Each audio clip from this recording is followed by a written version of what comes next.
The convention of judges a couple of weeks ago, or a few weeks ago, that it was the first open meeting that the convention had ever had. My understanding has been that these conventions of judges on which the rules changes were voted have, prior to the most recent meeting, always been excluding the public. And we don't know how the judges vote. Well, I would respectfully disagree with that as well. I've been a judge for 13 years, and I've gone to almost every one of the annual meetings. And the first part of the meeting was always open to the public, and members of the press were always allowed in. And they were always allowed, I believe, to witness at least part of the discussion and the votes with respect to the rules. When we went into executive session, it was because we were about to discuss, I believe, hirings, which were considered personnel matters and the salaries of specific people might be disclosed. And so usually they took the position that that is something that was required in executive session. But initially, members of the public and press have always been allowed in. There is a point where they do go into executive session. But part of that meeting has always been open to the public. Judge Keller, I would just add to this conversation for point of clarification, although there may be that as a, perhaps that was your understanding, I know that as a member of the working press, that when we have asked about attending, we've been categorically told that it is closed, that it is not open to the press, that there is no portion of it open to the press.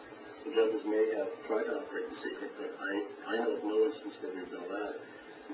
That's not my recollection. I really have to say that the initial part of the meeting, because there's always an announcement midway through the meeting. Now we're going into private executive session, and we'll ask anybody who's not a judge to please leave. We usually get those invitations to leave a lot earlier. Okay. Mr. Chairman, if I may ask the witness some questions?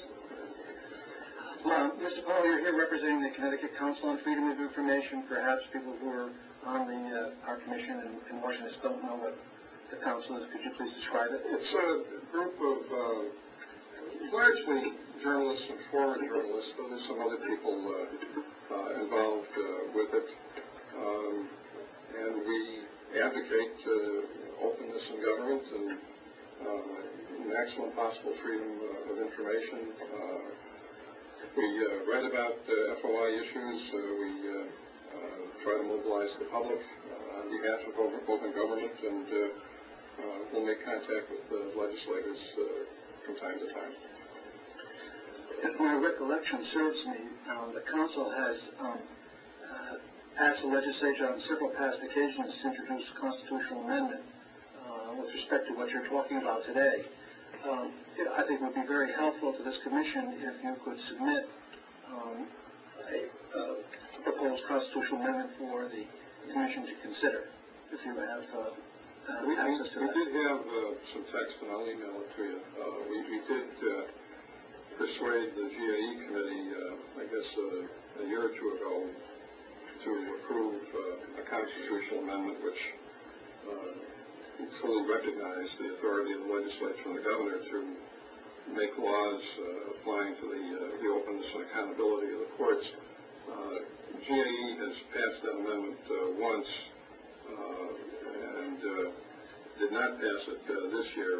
The year when it was passed by GAE, it was stalled in the Judiciary Committee, predictably enough.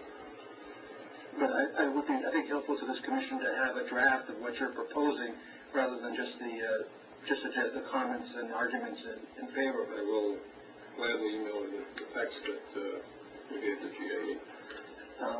And just, Mr. Chairman, finally, just a comment that in the many years that I've been witness to and I've been involved with issues of whether the meeting of judges and the Rules Committee be open, including a seminal case in the 1980s.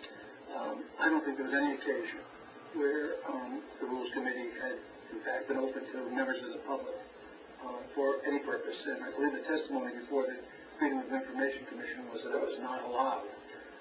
While it's true that there were public hearings where the public could suggest and make comments on rules, the Rules Committee itself, and was subject to contestation before the Freedom of Information Commission, was not subject and was going to be closed for its deliberations.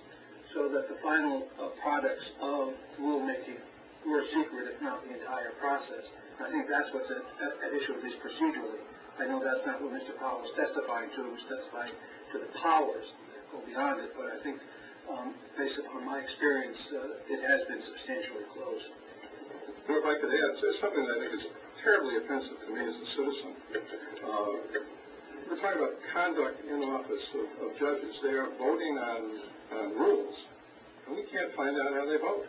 Now, it seems to me that that's a pretty fair criteria for evaluating them for reappointment, and that you can't find out about that. That's the conduct of office in secret, and nobody else in government in Connecticut gets to vote in secret on a substantial matter like that and never have his vote known. Are there any other questions from the commission members? Thank you very much. Thank you. We appreciate your testimony. Next on our list is Norm James, representing the Connecticut Bar Association. Good evening.